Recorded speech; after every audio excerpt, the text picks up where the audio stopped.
everyone. Mike Elson, founder of voicelessons.com. And with me, I have Dr. Matt Edwards. Matt, welcome to the show again. Thanks. Happy to be here. Awesome. Okay, so tonight we've got some questions, and thank you everyone out there for tuning in and dropping in your questions. We take all kinds of questions, so there are no silly wrong or I would call them stupid, but let's be politically correct. So there just are no bad questions, you guys. So just please write us in, drop us in your questions. Let's go over the first one that we have tonight. This one is from Sophia. Sophia writes in, how do you sing louder without getting deeper? And a two-parter here, how do you sing higher and louder? Right.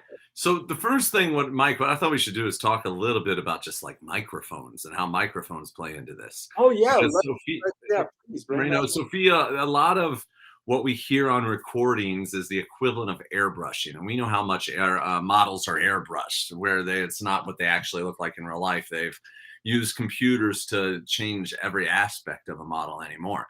The same thing's happening with voices now. To be clear, there are some artists who use minimal processing, like Tori Kelly is phenomenal. She's not using processing. Hosier is not using processing. But then you have some of your pop stars like Ariana Grande, who's definitely using a lot of processing for artistic effect.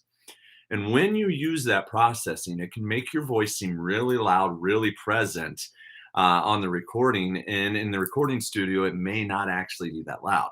You see, when you're in a recording studio, you're recording with the microphone like a couple inches from your mouth. And then if you're listening on headphones, that sound's going directly into your ears. So it's like you're 6 inches away from the person that's singing at you. And that's why it seems so big and present. And if you're listening through your car stereo, you're cranking that up really loud anyway. And it's been mixed in a way by the engineers to make it appear a lot bigger than life. And then also in that process, they can adjust how much depth there is, like what you're talking about. Within there. And if somebody's just even a little bit flat on high notes, they can just use auto-tune and clean it right up. So a lot of these, airbrushing techniques really throw everything off. And so you got to keep that in mind and how that might be playing a role in, the final sound that you're trying to achieve. Now, about singing louder without getting deeper, I'm not 100% sure what you mean by that. That's why I kind of went to the microphone thing. When we sing louder, we are bringing our vocal folds together with more closure. And anytime that happens, there's usually going to be some brightness to the sound that's going to work its way in. So the difference between me going, ah, or ah, that extra buzz that kicks in is because those vocal folds are coming more firmly together. But the key is that you have to bring the vocal folds more firmly together in order to get volume. And that's why I brought up microphones at the beginning. Is a lot of times when you hear those breathy sounds on a recording, and you're wondering, well, how can I get my breathy voice to be that strong? Well, you can't. The microphone's what's making it appear to be that strong. You just got to sing breathy and let the microphone do the work. So that's why, to me, with this question is getting louder without getting deeper, I was wondering if perhaps what you're hearing is that sound of your natural voice once it releases having a different quality to it that you're not used to, and it's throwing you off, and it doesn't sound like the recordings. And maybe that's where the disconnect is coming from. Now, I'll tell you that sometimes in classical voice training, they use warmth as a means of projecting the voice. So you would go from an ah to an ah, but that's what opera singers or classical singers do, and that's not what you want. So if that's the case, really the easiest thing is just think of keeping a brighter vowel. And brighter vowels are less rounded in the lips and more wide, more rectangular. So instead of ah, you go for more of an ah. Hey, with more width instead of hey, with depth. So if that's what you're looking for, then you want to make sure that your resonance strategy is going towards brighter vowels that are very similar to the way you speak, instead of drifting over towards the more domey vowels that we find in those other styles. Now, as far as going higher and louder, this to me sounds like more of a registration question. And what I'm going to do is, just because we're doing a short show tonight, I'm on the road, is I'm going to refer you to go back over to our YouTube channel or to our Facebook series and go back through some of the past Q&As, and you're going to find where we're talking about registration. Now, registration is a term that we use to describe how the vocal folds vibrate with each other and then the resulting sound. And a register is a term that we use to describe a series of pitches that have a similar vocal quality. So, that's one register. Ah is a different register. Ah is me breaking into two separate registers on the same scale pattern. If that's what's happening as you go higher, is that you're losing that strength in your voice and it's getting breathier on you, then what that tells us is that your vocal folds are falling apart a little bit. So one of the easiest ways you can get those vocal folds to start kicking in a little bit more is with staccato exercises. So practicing ha ha ha ha ha ha ha ha ha ha, and trying to get those high notes louder and stronger with the staccato, which is bringing those vocal folds together firmly. Then what you want to do is make sure that you're spending a lot of time down in your chest voice. And again, we cover this both in some of the past Q&As and in our course, How the Voice Works. We talk about this quite a bit. But when you're doing that work, you're really just strengthening the muscles that close the vocal folds together. So you're doing things like ah.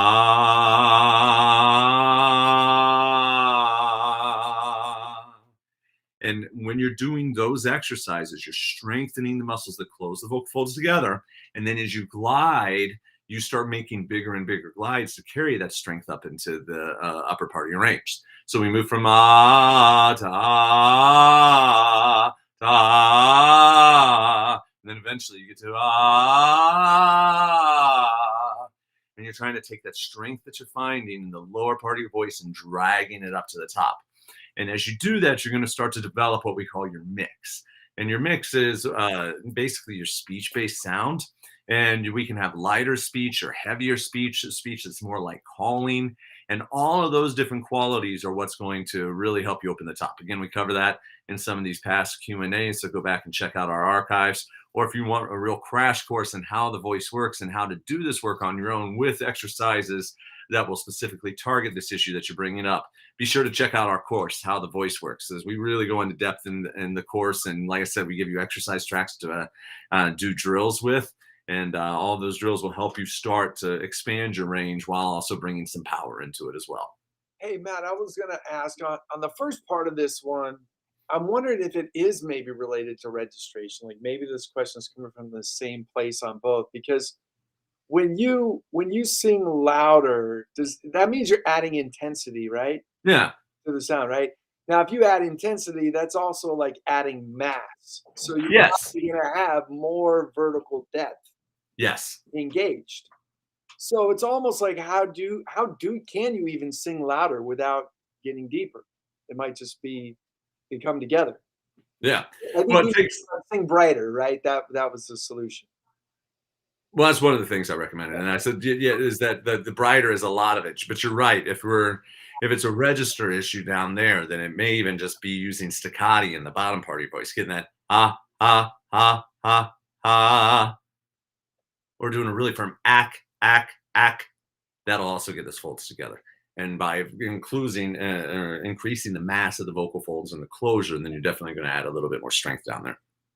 Awesome. Okay, Sophia, I hope this helps you and gets to, gives you plenty to think about and work on and do check out our course if you are interested. Like Matt mentioned, a lot of good exercises in there to Yeah. work on this thing. So let's move into our next question for tonight. This comes in from Caesar. What are the parameters for voice types, FOC, in CCM styles? And is it necessary to classify voices when teaching CCM? So, what do you think, Matt? Yeah, this is a great question. So let's first just cover Fach and what that term even means. So it's a German term, and it was a way to use to describe different vocal qualities. So, I would be a baritone, but then if we really wanted to describe what kind of baritone, because there's a whole lot of different types, then you might use the term cavalier baritone with me, which means a metallic voiced baritone. Now, Mike's a tenor, and we might call him more of a lyric tenor, right? Or high lyric tenor, where he's got these crazy high notes and they're light and easy and they just pour out, right? And so those are the terms that we use to describe different voices in an operatic context. But the thing is in CCM styles, we're not really trying to get stock sounds. The reason they did that back in the day of opera is because Mozart would write an opera in his hometown and then it would be performed somewhere else. And when people wanted to know what kind of singer they needed to go find, you're kind of doing it by carrier pigeon back then. I'm sending out notices and, across to different communities saying, hey, this is what I need. It's not like today where we just jump on the internet. So back then it was really nice to say, I need a baritone, not just any baritone, but I need a cavalier baritone for this role. And I need a dramatic baritone for this one. And then everybody knew what that voice type was. So you knew if you were the right singer for that role or not. In musical theater, they cast all different kinds of voices. If you go listen to, any Broadway musical and you listen to the replacement cast, a lot of times the replacement cast has a completely different sound. If we listen to original artists in any style, so if we look over in the pop world, you have all kinds of different voices in the pop world. And you don't ever hear any of those singers talking about themselves by saying, oh, yes, I'm a lyric soprano with belt. That's just not what they do. They're them. Ariana's Ariana, Tori Kelly's Tori Kelly, Olivia Rodrigo is Olivia Rodrigo, and each one of them has their own unique signature sound. So for the second half of this, actually, I don't think it's that helpful to classify voices or even necessary in CCM styles. I think we can acknowledge range and say that, your range has got, if you want to name it, more of a baritone range, which is, going up to the G above middle C or the A above middle C, or you've got more of a tenor range where you can hit the A's, B's, and C's. But what kind of tenor we call that? I don't think that's really as much of a thing. You're the kind of tenor that you are. It's what you were born with. It's your natural voice. And so we want to allow somebody to maintain what makes them unique. And actually trying to move in any direction within a Fox system would possibly take some of that away. If you look at somebody like Adam Pascal, he's got such a unique voice. And if we tried to fit him into a specific Fox, it would be rather hard, right? Now, in musical theater, we could say things that help guide a little bit like soprano with belt, or we might say a rock tenor or a rock baritone, and those do have certain sounds with it. So maybe a little bit of a Fox system within musical theater. But the problem is with that is they don't even stay consistent with that. That can just vary show by show. So in a show, they might say this particular casting notice wants, a high tenor for this role, but it's not going to have held in tenor, or dramatic tenor, or lyrica tenor next to it in that traditional German Fox system. So yeah, Caesar, what I would say is that, the parameters for voice types in Fox is really range and uniqueness. In music theater, we might have a little bit more of those terms, but they're not as complex and subdivided as we're going to find in the operatic or classical world. And my personal opinion is it's not even really necessary, because what sells is unique. So when I'm training a singer, I'm not trying to train them towards a specific codified sound quality, but rather I'm trying to train them to the most authentic version of themselves.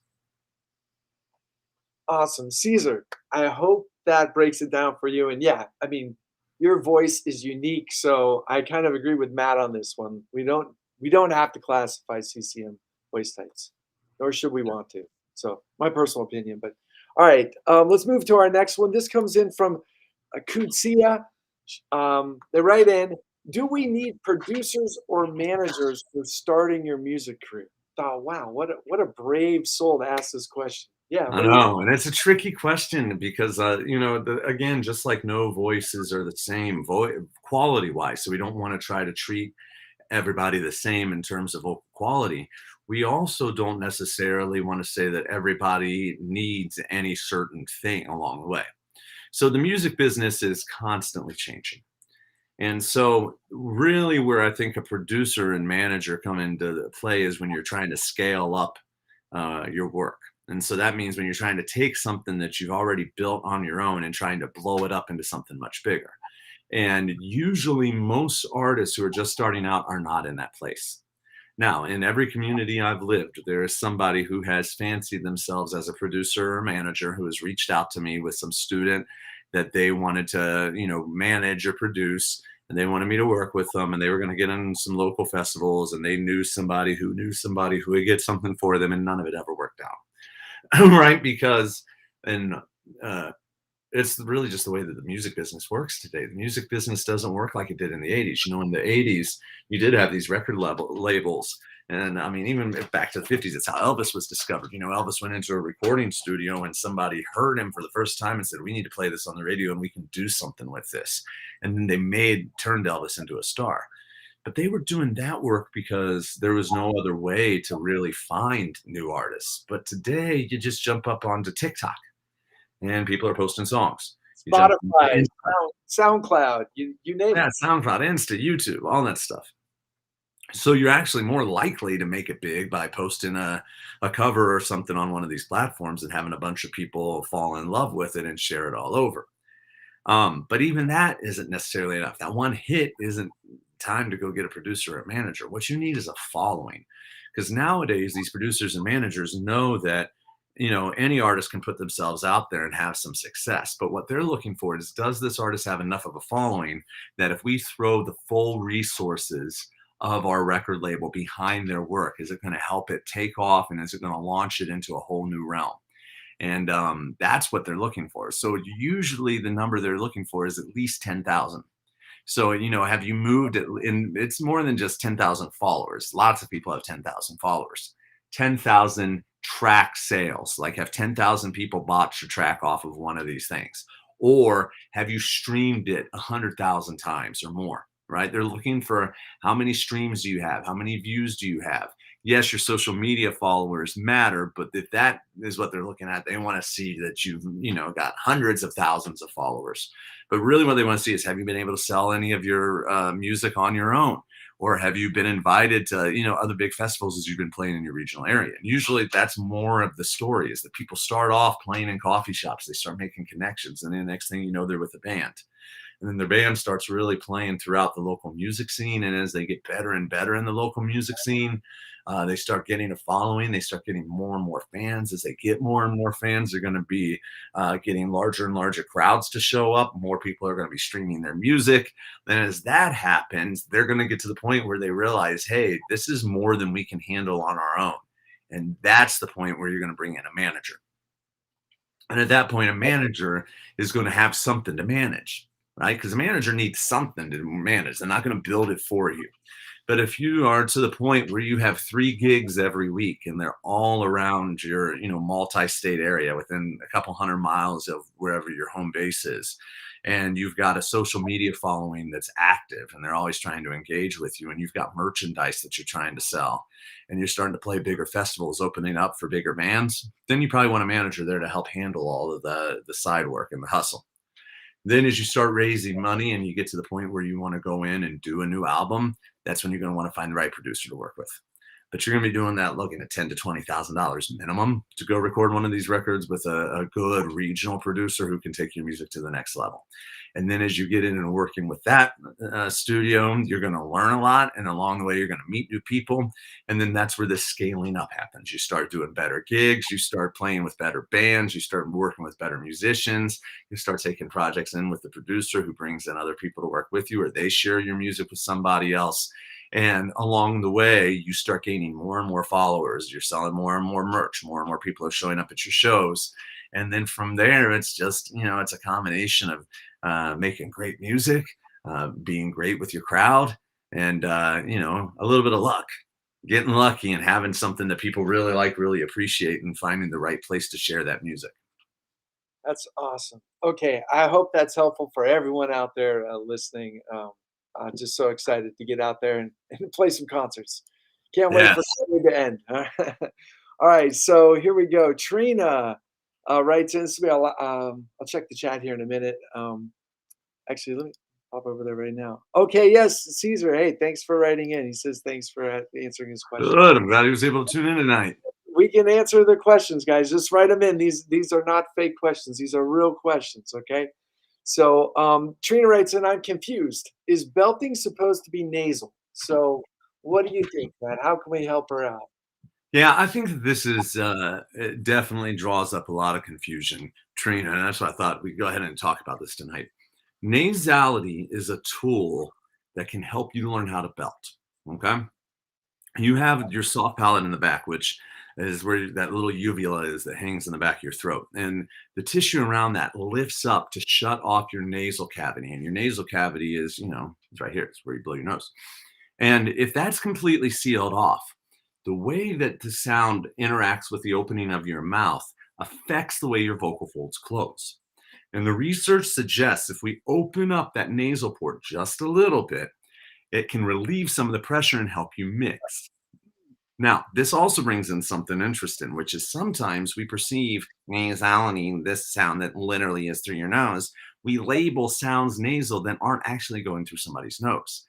And what we perceive as nasal is what a lot of teachers call twang. So, mama, that's not going through my nose. Mama, nothing really changes. That's just a bright sound that's being created down by a narrow pathway in my throat. And that also is worth mentioning is not consistent across all singers. Not all singers have twang in their voices. Some do, some don't. It's an individual preference, and there's some anatomy that comes into the mix as well. If you've got a narrower neck, a shorter vocal tract, shorter neck as well, you might have a little bit more twang than somebody like me who's got a longer and wider neck. And so, this is individual anatomy playing a role. But if we're thinking about that nasal sound of that no, no, no, no, no, no, no, no, no, no, as an exercise to learn how to belt, then yeah, it's really helpful for a lot of singers. It takes off some of the pressure. It helps them find that speech-like mix. It's especially helpful for people who are trained classically first, because a lot of times if you were trained classically, you learn how to hold the soft palate up a little too high. And along the way, you may have depressed your tongue as well. And so if you were depressing the tongue and holding your soft palate too high, you may have gotten into some really bad patterns, some really bad habits, and those could end up, needing to be counterbalanced. And the way that we counterbalance that is with this nasality sound. So, right, if you've been going ma ma ma ma ma ma ma ma ma ma, getting you over into the nasal na na na na na na na na na na is putting you on the opposite side of the spectrum.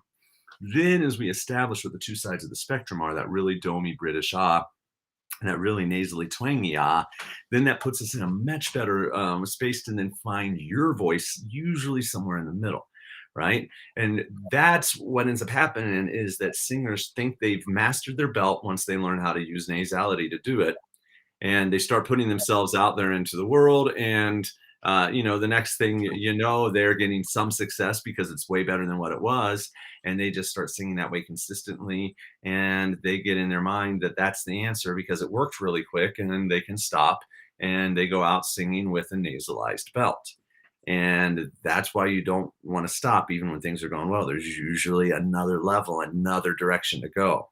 And the next direction to go is to learn, if you use nasality to master your mix, is to learn how to start dropping the nasality and maintaining the mix, right? Like I said, that little nasal opening can help the vocal folds close a little bit differently. But once we master that with the nasal vowel, we should strip away the nasal vowel and go back into more of a speech-like or a neutral vowel quality, and then start building from that point, right? Now, the other thing to point out is there are some singers who have a naturally nasal speaking voice. So when you're listening to them talking, it's a little bit nasal like this, like somebody like Kristen Chenoweth comes to mind. And then so when she sings, it's going to, of course, have a little bit of nasality inside of it as well. And that's going to be her natural, authentic voice. And you wouldn't want to train that out. It's made her a huge career. So, sometimes that little bit of nasality is part of a signature sound, and we do run with it. And so, Trina, if that is part of your natural sound, then that's fine. It can be nasal. But if your speaking voice isn't nasal and your mix and your belt are, then we might want to reevaluate what kind of vowel qualities you're using, because there's a good chance you're making your voice a little hypernasal, and we want to instead start kind of rebalancing things out to find more of a happy middle ground, and only use the nasality as a tool.